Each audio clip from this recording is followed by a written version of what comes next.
Bueno, continuamos conversando con Julio Borges, diputado del Partido Primero Justicia, además jefe de su bancada parlamentaria.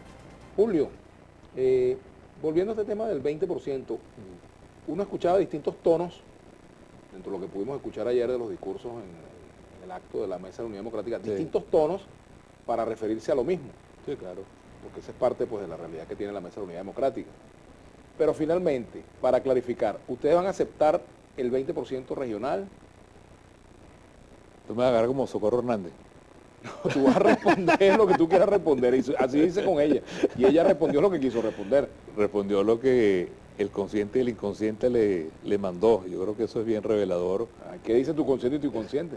Voy a hacer ejercicio ilegal de la psiquiatría. Ajá. Pero cuando una persona sabe que está haciendo el mal y es emplazado por un comunicador, la conciencia se impone, ¿sabes?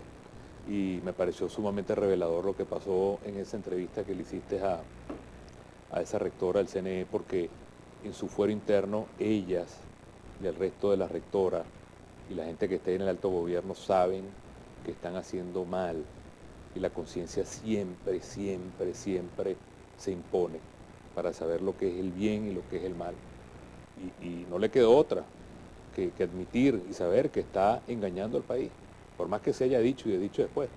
En el caso nuestro, la decisión es muy clara, y el comunicado que se le dio ayer de la Mesa de la Unidad, que todo el mundo suscribió, es simplemente nosotros vamos a cumplir la Constitución. Hay una sentencia, Vladimir, del propio Tribunal Supremo de Justicia, donde dice el CNE no tiene capacidad de reglamentar la Constitución ni de disminuir los derechos de la Constitución.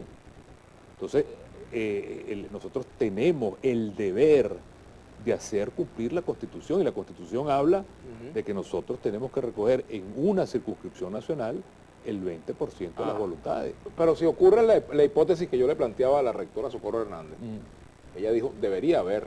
Si yo le planteé, bueno, si en todos los estados se recoge menos en Cogede, pero pudo haber dicho Cogede, la Táchira, ¿Por qué? ¿Por qué los 5 o estados? 6 estados, incluso 10 estados. Claro.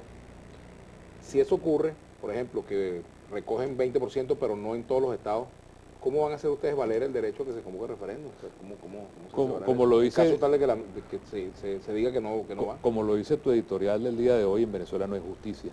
La gran lucha nuestra es que haya justicia en Venezuela, que en Venezuela gobierne la ley, el orden, la Constitución, que nadie esté por encima de la ley y la Constitución.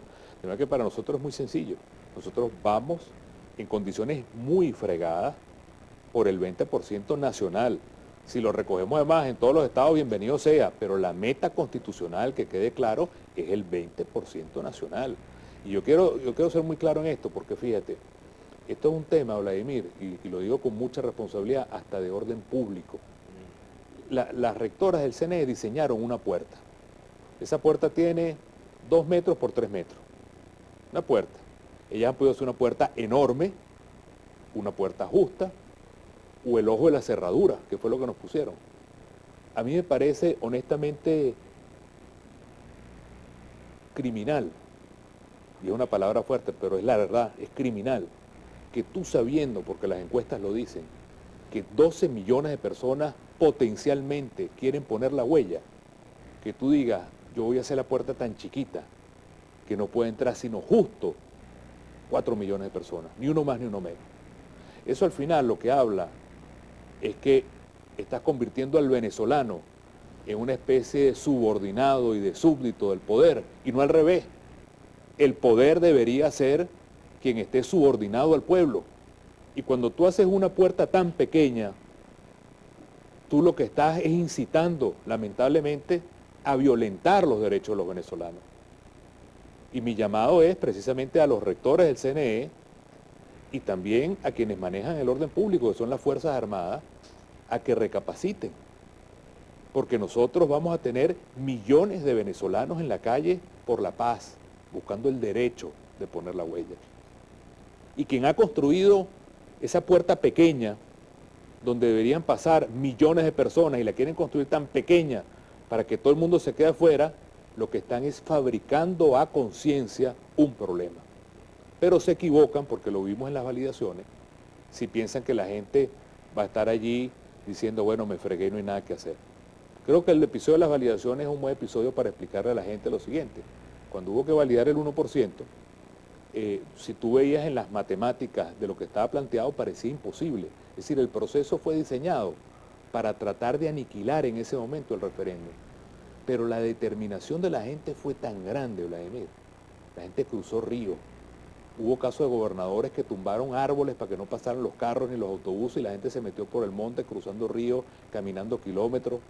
Cerraban los centros y se iban en autobuses horas de horas, dormían en los centros. Yo vi en Margarita, a mí me tocó por la Mesa de la Unidad ir a defender el derecho de la gente porque tenía un personaje allí que cree que él era dueño y nos votaba y nos manoteaba y al final la gente se impuso y logramos en Nueva Esparta quitar ese tapón y duplicar.